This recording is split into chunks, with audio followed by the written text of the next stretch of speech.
بسم اللہ الرحمن الرحیم۔ آیت مبارک کی روشنی میں بیان کردہ مندرجہ بالا مضمون کی تائید معتبر احادیث مبارک سے ہوتی ہے، مگر چونکہ احادیث سے ختم نبوت پر الگ باب قائم ہے، اس لیے انہیں یہاں بیان کرنے کی ضرورت نہیں۔ چند شبہات اور ان کا ازالہ۔ آیت ختم نبوت کے حوالے سے مرزا غلام احمد قادیانی اور اس کے متبعین مسلمانوں کو ذہنوں کو الجھانے اور راہ حق سے پھسلانے کے لیے مختلف اعتراضات کرتے ہیں اور بعض من گھڑت تعویلات و تعبیرات اور تشریحات پیش کرتے ہیں جن کی حقیقت شبہات سے زیادہ کچھ نہیں۔ یہاں ان شبہات کا ازالہ از حد ضروری ہے۔ شبہ نمبر 1، اگر خاتم النبیین سے مراد یہ ہے کہ حضرت نبی اکرم صلی اللہ علیہ وسلم آخری نبی ہیں اور آپ صلی اللہ علیہ وسلم کے بعد کسی نبی کا آنا محال ہے، تو قرب قیامت حضرت عیسیٰ علیہ السلام جو متفق عالیہ نبی ہیں کی آمد کیسے ہو سکتی ہے؟ حالانکہ نزول مسیح علیہ السلام کا عقیدہ قرآن و سنت سے ثابت ہے اور امت مسلمہ کا اس پر اجماع ہے، لہذا دونوں میں سے کسی ایک عقیدے کا انکار لازم ہے۔ ختم نبوت ایمان سے نزول مسیح کے عقیدے سے دستبردار ہونا لازم ٹھہراتا ہے، اور نزول مسیح کو ماننا جائے تو ختم نبوت کا عقیدہ چھوڑنا پڑتا ہے۔ شبہ کا ازالہ۔ اس اعتراض کا جواب بڑا واضح ہے کہ ان دونوں عقیدوں میں قطعاً کسی قسم کا کوئی تعارض نہیں۔ خاتم النبیین کے معنی یہ ہے کہ حضرت نبی اکرم صلی اللہ علیہ وسلم آخری نبی ہیں۔ آپ صلی اللہ علیہ وسلم کے بعد کسی شخص کو وصفت نبوت کے ساتھ متصف نہیں کیا جائے گا۔ اس سے یہ مراد نہیں کہ پہلے نبیوں سے نبوت چھین لی گئی ہے یا وہ سب وفات پا چکے ہیں اور ان میں سے کوئی دنیا میں نہیں آ سکتا۔ گزشتہ انبیاء چونکہ آپ صلی اللہ علیہ وسلم کے بعثت سے قبل وصف نبوت سے متصف ہونے، لہٰذا ان میں سے کسی ایسے نبی کی آمد کہ جس کی خبر قرآن و سنت نے دی ہو ختم نبوت سے مانے نہیں۔ ختم نبوت کے بعد میں وارد شدہ تمام احادیث سے بھی وصف نبوت کا انقطاع مراد ہے، کیونکہ حضرت عیسیٰ علیہ السلام کو حضور نبی اکرم صلی اللہ علیہ وآلہ وسلم سے پہلے نبی بنا کر مبعوث کیا گیا، اس لیے خود قیامت کے زمانے میں ان کی آمد عقیدہ ختم نبوت سے متعارض نہیں۔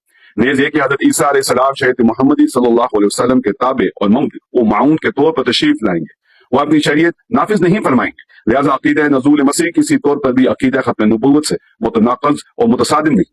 شبہ نمبر 2، زیر نظر آیت کریم کے حوالے سے مرزا صاحب اور ان کی جماعت کی طرف سے یہ شبہ وارد ہوتا ہے کہ خاتم النبیین میں لفظ خاتم کے معنی مہر کے ہیں، اور خاتم النبیین کا مطلب یہ ہے کہ حضرت محمد صلی اللہ علیہ وسلم نبیوں کی مہر تصدیق کے حامل ہیں۔ آپ صلی اللہ علیہ وسلم اپنے بعد جس کسی پر یہ مہر سب فرما دیں وہ نبی بن جاتا ہے۔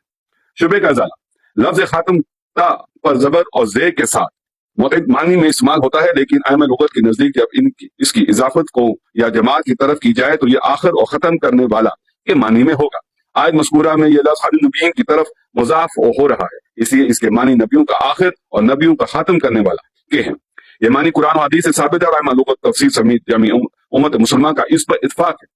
خاتم کے یہ معنی کہ آپ صلی اللہ علیہ وسلم کی مہر تصدیق سے نبی بنتے ہیں سراسر قرآن اور سنت، اجماع امت، قواعد لغت اور محاور عرب کے خلاف ہے۔ خاتم کا معنی مہر لیا بھی جائے تو اس کا معنی ختم ہے کہ جس کے معنی ہے کسی شے کو مضبوطی سے اس طرح بند کرنا کہ باہر سے کوئی چیز اندر نہ جا سکے اور اندر سے کوئی چیز باہر نہ آ سکے۔ آپ صلی اللہ علیہ وآلہ وسلم کے خاتم النبیین ہونے کے معنی یہ ہوں گے کہ آپ صلی اللہ علیہ وسلم سے اپنے بعثت سے سلسلہ نبوت ختم فرما دیا ہے۔ اب قیامت تک نہ تو کوئی اس میں داخل ہو سکتا ہے، نہ سابقہ انبیاء ہی میں سے کوئی اس سلسلے سے باہر نکل سکتا ہے۔ اگر یہ مان لیا جائے کہ حضور نبی اکرم صلی اللہ علیہ وسلم کی مہر تصدیق سے نبی بن سکتے ہیں تو نبوت ایک اکتسابی وصف بن جاتی ہے، حالانکہ یہ وہ بھی چیز ہے جس میں کسی انسان کے اختیار اور کسی کا کوئی دخل نہیں، ارشاد باری تعالیٰ ہے۔ اللہ خوب جانتا ہے کہ اسے اپنی رسالت کا محل کس سے بنانا ہے۔ لفظ ختم کا تعلق ہمیشہ ما قبل سے ہوتا ہے، اس لیے آپ صلی اللہ علیہ وسلم انبیاء سابقین کے خاتم یعنی ختم کرنے والے یا ان کے سلسلے کو بند کرنے والے ہیں، نہ کہ اپنے بعد کسی نبی کی تصدیق کرنے والے ہیں۔ اگر خاتم کے وہ معنی مراد لیے جائیں جو مرزا نے لیے ہیں تو لفظ خاتم کی اضافت مذاق بن کر رہ جائے گی، جسے خاتم المہاجرین کے معنی ہوں گے جس کی مہر سے مہاجر بنتے ہیں، اور خاتم القوم کے معنی ہوں گے جس کی مہر سے قوم بنتی ہے۔ کوئی صاحب عقل سلیم اس معنی کو تسلیم نہیں کر سکتا۔ مرزا صاحب نے اپنی کتاب تریاق القلوب میں خاتم الاولاد کی مثال کے ذریعے خود اس لفظ کو آخر کے معنی بھی لیا ہے، اور جو ان کے اپنے خود ساختہ معنی کا رد ہے۔ شبہ نمبر 3، مرزا صاحب اور ان کے متبعین ایک شبہ یہ بھی پیدا کرتے ہیں کہ خاتم بمعنی انگوٹھی ہے جس سے زینت مراد لیا گیا ہے، یعنی حضور نبی اکرم صلی اللہ علیہ وسلم زینت انبیاء ہے، چنانچہ یہ آیت ختم نبوت سے متعلق ہی نہیں۔ شبہ کا ازالہ۔ انگوٹھی اور زینت لفظ خاتم کا مجازی معنی ہے، اور ان میں لغت، بدیع اور بلاغت اور رسول کی روح سے مجازی معنی اس وقت لیا جاتا ہے جب حقیقی معنی مراد لینا مضر، مشکل، ناممکن اور محال ہے۔ لہذا جب یہاں حقیقی معنی درست ہے اور قرآن و سنت کے عین مطابق ہے تو مجازی معنی لینے کی کوئی وجہ اور ضرورت ہی نہیں۔ دوسرا یہ کہ اگر ہر خاص و عام کے خیالات کو اور حقیقی و مجازی معنی وغیرہ کو تفسیر قرآن قرار دیا جانے لگا تو احکام شریعت بے معنی ہو کر رہ جائیں گے۔ لوگ اقوم الصلاۃ سے درود پڑھنا اور دعا کرنا مراد لے سکتے ہیں۔ فَلْيَسُمْ کی تفسیر کسی بھی کام سے رک نہ کریں گے، اور حج و زکوٰۃ کو بھی ان کے حقیقی معنی پر معمول کر کے آسانی اور فرات کی راہ تلاش کرنا چاہیے۔ اسلام اس چیز کی اجازت نہیں دیتا۔ شریعت نے کسی لفظ کا جو معنی متعین کر دیا ہے وہی مراد لیا جائے گا، خواہ حقیقی ہو یا مجازی۔ اسی طرح یہاں لفظ خاتم کے مجازی معنی کا احتمال موجود ہے، لیکن چونکہ اس لفظ کا جو معنی قرآن و حدیث سے ثابت ہے اور جس پر اجماع امت ہے، اسے چھوڑ کر مجازی معنی مراد نہیں لیا جا سکتا۔ نمبر 2، الصراط المستقیم سے ختم نبوت پر استدلال۔ ارشاد باری تعالیٰ ہے، اے اللہ ہمیں سیدھا راستہ دکھا۔ بعض مفسرین کے نزدیک صراط مستقیم حضور نبی اکرم صلی اللہ علیہ وسلم کی ذات اقدس اور آپ صلی اللہ علیہ وسلم کے دونوں وزیر حضرت ابوبکر صدیق رضی اللہ عنہ اور حضرت عمر فاروق رضی اللہ عنہ ہیں۔ عاصم الاحوال ابو عالیہ سے ارشاد باری تعالیٰ، اے اللہ ہمیں سیدھا راستہ دکھا کی تفسیر بیان کرتے فرماتے ہیں کہ وہ یعنی صراط مستقیم رسول اللہ صلی اللہ علیہ وسلم اور آپ صلی اللہ علیہ وسلم کے دو ہم نشین حضرت ابوبکر صدیق اور حضرت عمر فاروق رضی اللہ عنہ ہیں۔ ہم نے یہ تفسیر حضرت حسن بصری کے سامنے پیش کی تو انہوں نے فرمایا ابو عالیہ نے سچ کہا اور خالص بات کی۔ ایک روایت میں آپ صلی اللہ علیہ وسلم کے ساتھ آپ صلی اللہ علیہ وسلم کے خاص اہل بیت اور صحابہ کا ذکر ہے، یہ سب صراط مستقیم ہے۔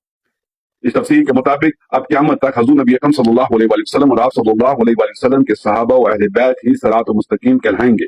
آپ صلی اللہ علیہ وسلم کے بعد کسی کی ذات کو اس کے گھر والوں اور اہل مجلس لوگوں کو صراط مستقیم نہیں کہا جا سکتا۔ صراط مستقیم وہ راستہ ہے جو منزل تک پہنچاتا ہے، اور وہ راستہ حضور نبی اکرم صلی اللہ علیہ وسلم سے شروع ہوتا ہے اور آپ صلی اللہ علیہ وسلم کے اہل بیت اور صحابہ کرام و رضوانوں کے ذریعے سیدھا جنت کو جاتا ہے۔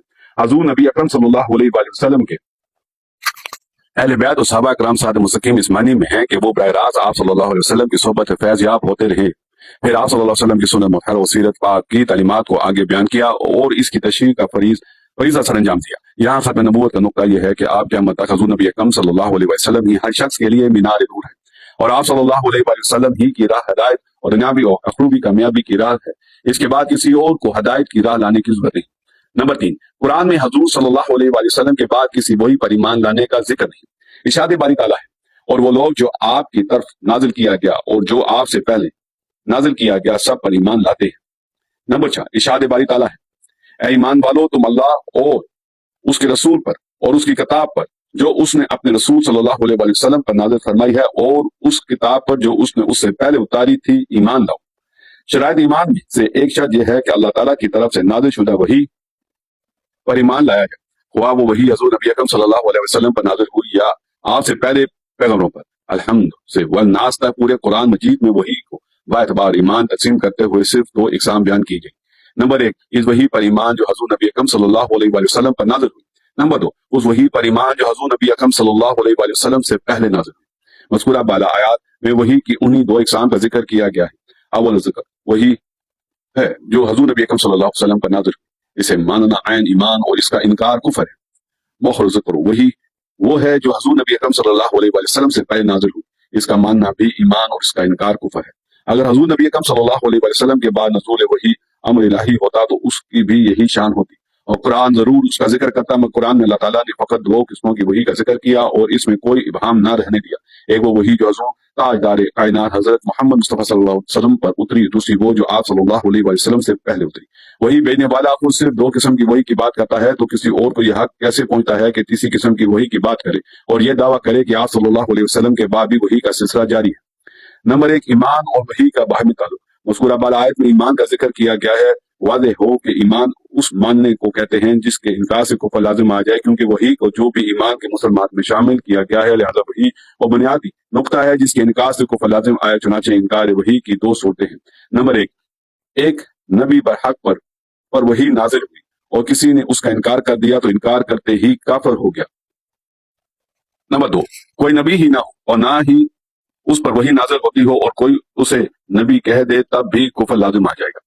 ایمان کا مسئلہ انتہائی نازک ہے، یہی وجہ ہے کہ اللہ تعالیٰ نے جہاں ایمان کا ذکر کیا وہاں اس کی وضاحت میں کوئی کمی نہ چھوڑی۔ یہ اس لیے کہ اگر اللہ اور اس کا رسول ایمان اور اس کے متعلقات کو واضح نہ کریں تو ان کی وضاحت کے لیے اور کون آئے گا۔ کیونکہ مذکورہ بالا آیات بھی متعلقات ایمان کے حوالے سے ہے، اس لیے یہ ممکن نہیں تھا کہ وحی کی ان 2 اقسام کے علاوہ کوئی تیسری اقسام ہوتی جو اللہ تعالیٰ اور اس کے رسول صلی اللہ علیہ وسلم نے بیان نہ فرمائی ہو۔ اگر کوئی وحی حضور نبی اکرم صلی اللہ علیہ وسلم کے بعد نازل ہونا ہوتی تو وما ينزل من بعدک، اور جو وحی آپ کے بعد نازل ہوگی کے الفاظ وارد ہوتے، اور یہ کہہ کر اسے بھی ایمان کے تعارف میں شامل کیا جاتا ہے، لہذا جو حضور نبی اکرم صلی اللہ علیہ وسلم کی وحی اور آپ سے پہلے نازل ہونے والی وحی کو ماننا وہی مومن ہے، اور جو آپ صلی اللہ علیہ وسلم کے بعد کسی وحی کا دعویٰ کرے وہ خود بھی کافر ہے اور اس پر یقین کرنے والا بھی کافر ہے۔ نمبر 2، حضور نبی اکرم صلی اللہ علیہ وسلم کا ذکر مقدم رکھنے کی حکمت ہے۔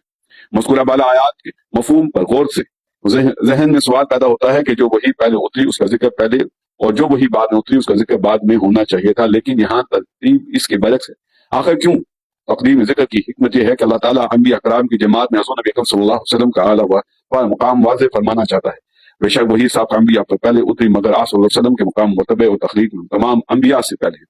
حضور نبی اکرم صلی اللہ علیہ وسلم کی اس پریشان کا تقاضا تھا کہ آپ صلی اللہ علیہ وسلم کا ذکر سب پر مقدم ہوتا۔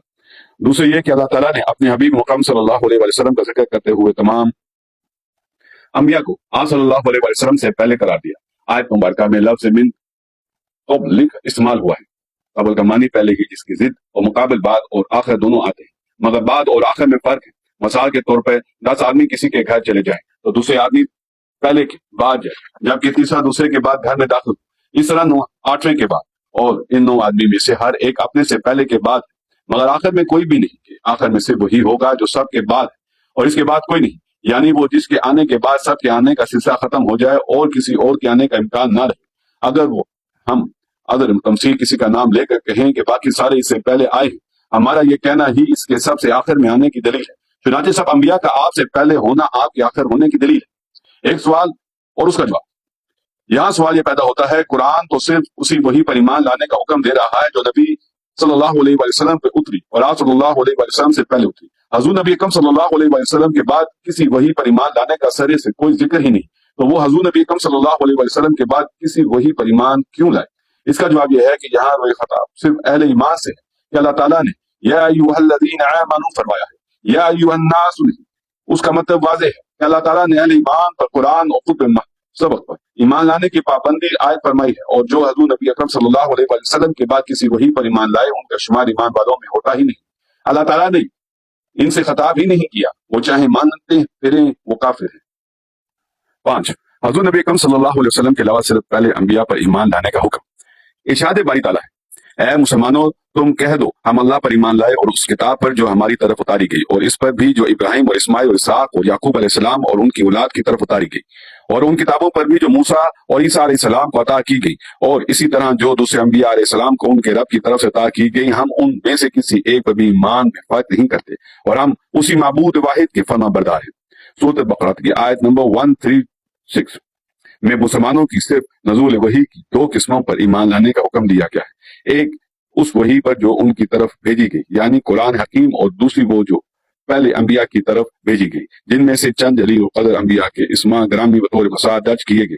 اس جگہ وما اوتی سیخ ماضی اور انبیون پر لم استغراق اس بات پر دلالت کرتے ہیں کہ انبیاء پر آسمانی وحی کا نزول تمام ہو چکا، اس کے بعد نہ کوئی نبی آئے گا اور نہ ہی کوئی وحی نازل ہوگی۔ 6، رسول اور مومنوں نے صرف اس وحی کی تصدیق کی جو نازل ہو چکی۔ ارشاد باری تعالیٰ ہے، وہ رسول اس پر ایمان لائے یعنی اس کی تصدیق کی جو کچھ ان پر ان کے رب کی طرف سے نازل کیا گیا، اور اہل ایمان نے بھی سب ہی دل سے اللہ پر اور اس کے فرشتوں پر اور اس کی کتابوں پر اور اس کے رسولوں پر ایمان لائے۔ نیز کہتے ہیں ہم اس کے پیغمبروں میں سے کسی کے درمیان بھی ایمان لانے میں فرق نہیں کرتے، اور اللہ کے حضور عرض کرتے ہیں ہم نے تیرا حکم سنا اور اطاعت قبول کی، اے ہمارے رب ہم تیری بخشش کے طلبگار ہیں اور ہم سب کو تیری ہی طرف لوٹنا ہے۔ سورۃ بقرہ کی محول بالا آیت میں ختم نبوت سے متعلق 2 چیزیں بطور خاص قابل توجہ مذکور ہیں۔ نمبر 1، صرف اس وحی پر ایمان لانا کافی ہے جو حضور نبی اکرم صلی اللہ علیہ وسلم اور آپ سے پہلے انبیاء پر نازل ہوئی۔ اگر حضور نبی اکرم صلی اللہ علیہ وسلم کے بعد وحی آنے کا کوئی امکان ہوتا تو آیت میں اس پر ایمان لانے کو بھی لازم قرار دیا جاتا۔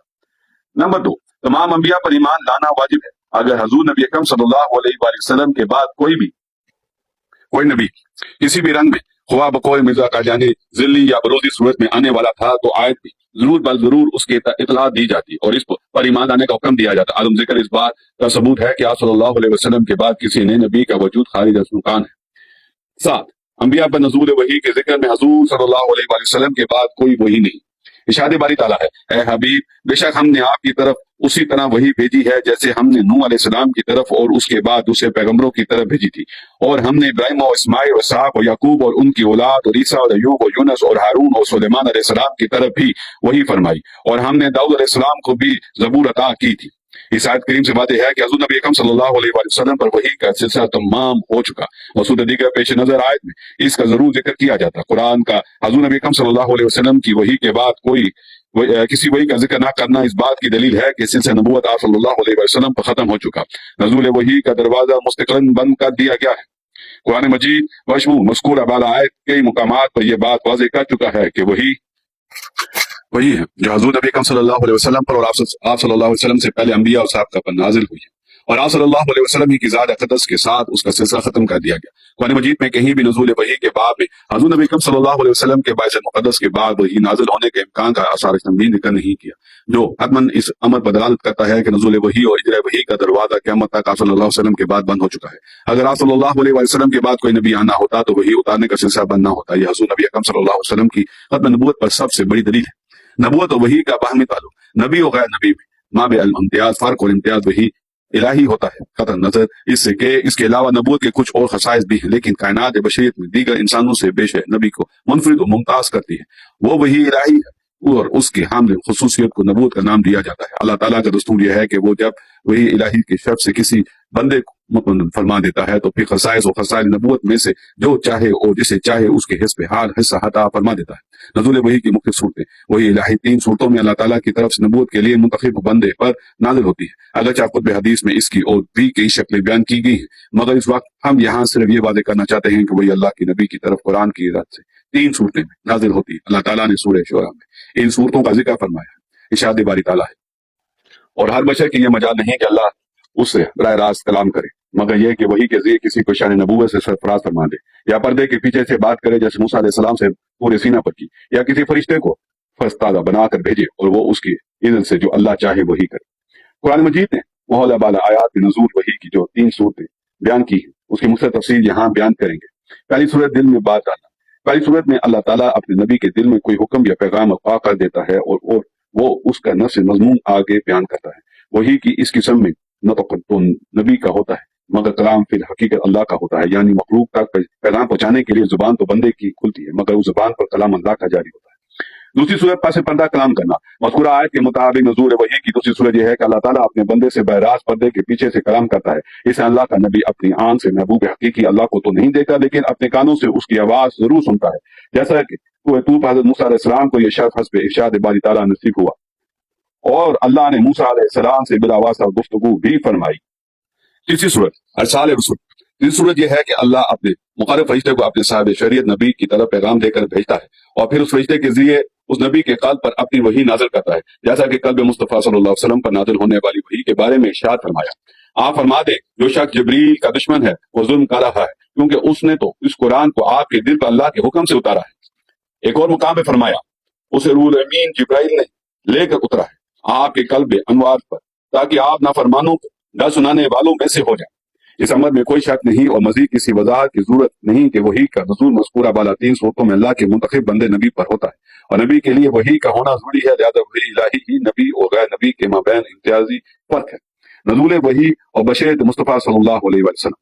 اللہ رب العزت نے ارشاد فرما دیجئے میں تو صرف بخلقت ظاہر بشر ہونے میں تمہاری مثل ہوں، اس کے سوا اور تمہارے مجھ سے کیا مناسبت ہے؟ ذرا غور کرو، میری طرف تو وحی کی جاتی ہے، بھلا تم میں یہ نور استطاعت کہاں ہے کہ تم پر کلام الہی اتر سکے؟ اس آیت کریمہ میں عقیدہ توحید اور رسالت میں فرق بیان کرتے ہوئے اللہ رب العزت نے اپنے محبوب صلی اللہ علیہ وسلم سے فرمایا کہ میرے بندوں کو بتا دو کہ بلا شبہ نفس بشریت کے اعتبار سے میں تم جیسا بشر ہوں، لیکن میرے اور تمہارے درمیان ایک چیز وجہ امتیاز ہے، وہ یہ کہ میری طرف بارگاہ حق سے وحی نازل ہوتی ہے۔ پھر فرمایا کہ ان پر یہ واضح کر دو کہ یہ لوگ تجھے اپنی طرح کھاتا پیتا، گلیوں میں چلتا پھرتا، بازاروں میں لین دین اور کاروبار کرتا، جنگوں اور صلح میں شرکت کرتا، غرض ظاہری زندگی کے تمام مظاہر میں اپنے ساتھ شریک دیکھ کر تجھے اپنے جیسا بشر تصور کرنے لگتے ہیں، تو اپنی زبان سے انہیں کہہ دے کہ محض بادی النظر میں تم جیسا ہوں، اور جہاں تک باقی باتوں کا تعلق ہے تم میرے جیسے نہیں ہو سکتے۔ ایسا کہنا سراسر غلط ہے۔ ایک حدیث مبارکہ کی روح سے صلی اللہ علیہ وسلم نے اپنے عدل مسلط کا ذکر کرتے ہوئے فرمایا تم میں سے کوئی میری مثل ہو سکتا ہے جبکہ اللہ مجھ سے کلام کرتا ہے اور تم اس سے محروم ہو۔ یہاں پر